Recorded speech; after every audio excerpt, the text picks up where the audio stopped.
The third movement is our first stepping forward movement. So I want to, first of all, help you understand what the stepping forward is going to look like.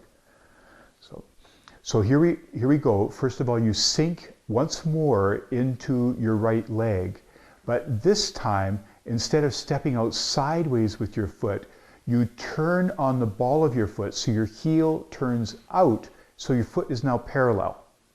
So you still got a slight outward turn on your right foot, but that left foot has now got the foot straight parallel, and it should be pretty much as if you had stepped out sideways, except that you've now kind of done it by stepping out this way. You should still be pretty much underneath your hip joint. But now you're doing it while you're sunk into this right leg so that you can start to lift, and instead now of going sideways, you go forward with your foot and come down with your heel. And I'll show you sideways this way, like this, and your heel comes down. Now, one of the things I want you to really get about this is how much it's important to keep your lower back as flat as possible while you're doing this. So it's kind of like, as you come forward, your pelvis is kind of going with this by just rotating backward just a little bit and flattening in your lower back. There's a tendency that we have, I worked with this for years, that if there's more of an arching in your back, you kind of, as you lift with your leg, it pulls on your lower back and tends to arch it, and it changes the way that you can step. And people tend to kind of lunge forward, like to step forward, rather than to stay in their space and let the leg just move at the hip and make the movement. And this is a really useful thing to know, because what it does is it gives you just the right distance to go forward. And you can see as I go forward, as long as I stay in my center, my knee doesn't go forward of the toes of my foot. And that helps protect your knee. It's a very good way actually of helping to heal knee issues, just by kind of following this kind of stance and going back and forth. And because it doesn't take you into a danger place with your knee, people can find that it actually helps to slowly ease knee problems. But of course, if you find that there's an arthritic or an injury issue which restricts how far you can go, once again, less is more with this approach. So do just a little bit back and forth. Most important part is just keeping on seeing if you can kind of get this sense of connection to your pelvis. Now, the other piece that I want you to get is that as you come forward, you've now got your full weight resting on the forward leg, and you go forward just enough so that your back leg, the heel just lifts just a little bit. So I'm going to turn so that you can see this the other way as well. So as I go forward, my foot is just slightly getting picked off the floor at the heel. So there's just like the weight, it's almost as if the weight is carrying you forward. As the back of your leg lengthens out, there's a slight lift that happens. And at the same time, you can see that is arching me in my lower back a bit, so that I'm staying on top in the center of my body. So I'm not kind of going forward like this, or when I go back, watch what happens now. Now I'm fully on my back foot. It stays bent. So before the front leg, the weight-bearing leg is always the bent one. Now the back leg is back to its bent position, and I'm flattening in my lower back as if I was getting ready to step back or forward. I'm in that flattened lower back, weight-bearing on the bent leg side. And as I go back, my toe rises on the front foot. So there's always a bit of a taking the weight off the foot. Like if my weight is back here, well then the front foot is lifting a bit. I could lift it right off the ground if I wanted. There's more weight sitting on the weight-bearing foot. As I go forward, the weight-bearing foot is fully supported, and now the weight is coming off the back foot to some extent. It's kind of like about a 70-30 or 60-40 split that you're doing as far as weight transfer. What in these approaches they call sort of the yinning and yanging of sort of putting more into force on one side and release and opening on the other side as you go back and forth. So that's what it looks like from the side. So let's just give that a try for a second. So you sink into that right leg, turn out with your left heel, step forward, letting your lower back flatten just a bit if you can. your foot comes down. If you have anything like a floor that has a pattern in it, like a square pattern in it, where you can kind of follow the lines, you'll be able to see where as you come out with your heel turned, that then you just follow the line straight forward with your foot so that you're not going too far one direction or the other and unbalancing yourself. And then as you go forward, this is what it looks like going back and forth from the front. And we're going to be doing multiple numbers of these movements are going to follow this forward back. So there's lots of chance to get this feel of how this movement just kind of carries you with its focus here and in the soles of your feet, back and forth, like that. And then when you finish, you're going to let the weight transfer into this right supportive leg. As long, once again, as you have this flattened in your lower back, it'll be relatively easy for your foot to kind of come up and to come back into place. Once again, if you have difficulty getting this leg back, often it's because you're a little bit arched and you're working against the lower back. Once the lower back flattens, the foot just likes to come up much, much easier. Now, if you're doing this for multiple numbers of movements, well then where is the difference? And the difference is all in the upper body. So let's just take a look at what the first of these movements with the upper body motion looks like, and it's called round the platter. So if I sink into this movement, come forward with my left foot, now I'm in my starting position. Around the same time, if you can get them to happen together, that's very nice, but it's, you can place one and then have the other one come, that's fine as well. And your hands are coming from the resting position and they're coming up fairly close together in front of you in what I've heard somebody describe once as kind of like a puppy dog position. You can see that my fingers are kind of like drooped a little bit. There's a kind of a parallelness of my fingers toward the floor. And so there's a little bit of a flexion in my wrist, but not too much, right? It's just a gentle kind of curve. And my hands aren't too close. You'll find as you get closer, you'll want to draw your fingers in towards each other. So just come like gently back about here where your upper arms come beside your body. And that's typically going to be about the right place where you're not too far away from yourself and you're not too close as well, just about there, okay? And the motion is to do a circle, which is going to go over the front shoulder, the shoulder of the front foot.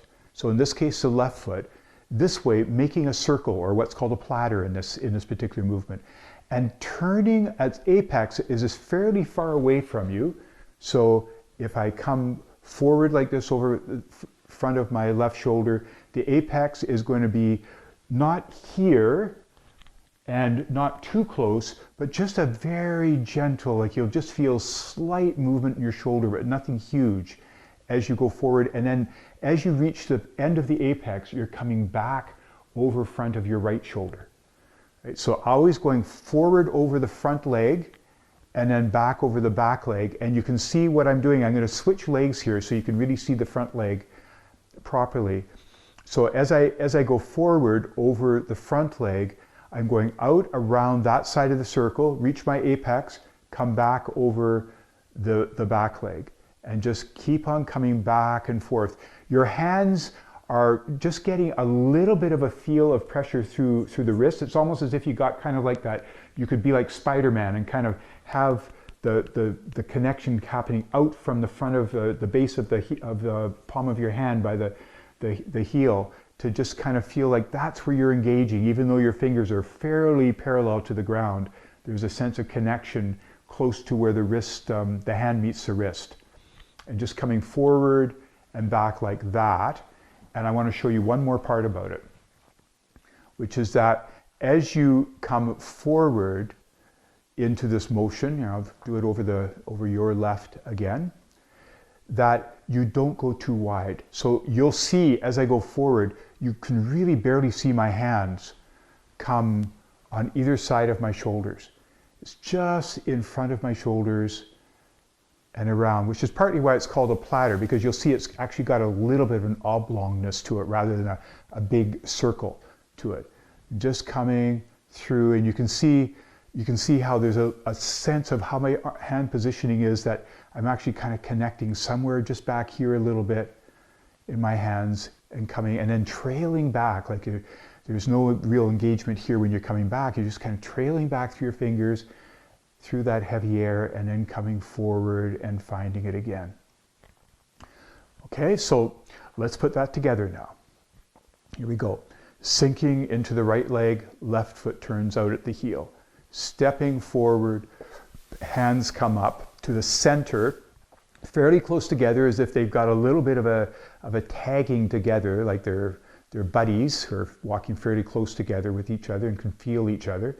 And then forward, back heel comes up, back, front toes come up.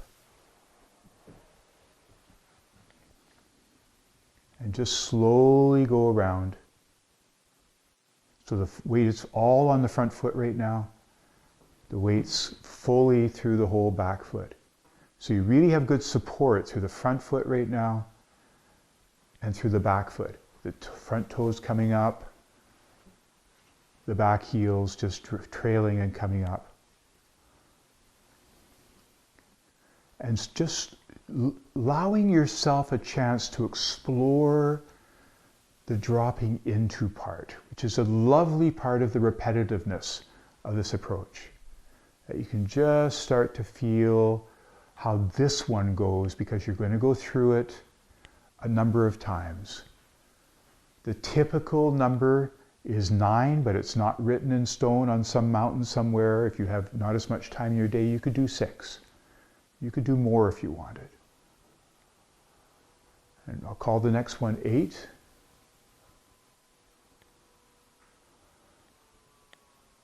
And one more.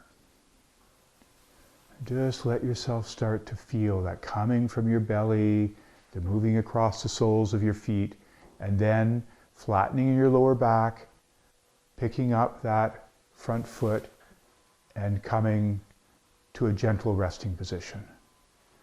Giving yourself a chance just for a moment to feel that dropping a bit, connecting with that, finding that high stool, and then you're kind of let your charge, your energy kind of drop and flow. Now, with all of these forward back movements, there is a second side. So let's go into that now. Now we've got all the basics. Let's see what it's like if you now sink into your left foot, turn your right heel out, step forward, find that place where it's just a comfortable distance, where your lower back can flatten and you're not overreaching yourself. And then your hands are coming up. Now this time, because your forward foot is on the right foot, you're going to come over the right side, the right shoulder. So we go this way. And back. And just now you can start to revisit, like feeling how the weight transfer happens across your feet, back heel picking up fully on the front foot, toe picking up on the back foot, and then going up through your body and feeling how there's just a little bit of a flattening in your lower back here and a bit of an arching as you go forward. And just starting to allow those gentle movements to work on those habits of tension, of holding ourselves that we have in our body.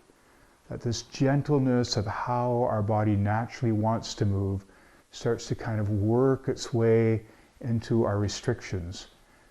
And just allowing that to happen in the gentlest ways as your hands and arms start to go through the endless circles where there's no stopping, no effort, just a slight engagement. We'll go around one more time. And flatten in your lower back, toe comes up on this foot, and you step in, your arms come down. And then you just wait for that slight sense of that there's that bit of a dropping into the stool that might be there behind your pelvis. Okay, so there's the basics of the forward stepping movement. And as it turns out, the next one and a number of ones after this are all going to use the same lower body movement approach. So we are going to really focus now on getting more of an understanding of the upper body, and I'll keep on emphasizing all the things that are so easy to forget about how the lower body goes.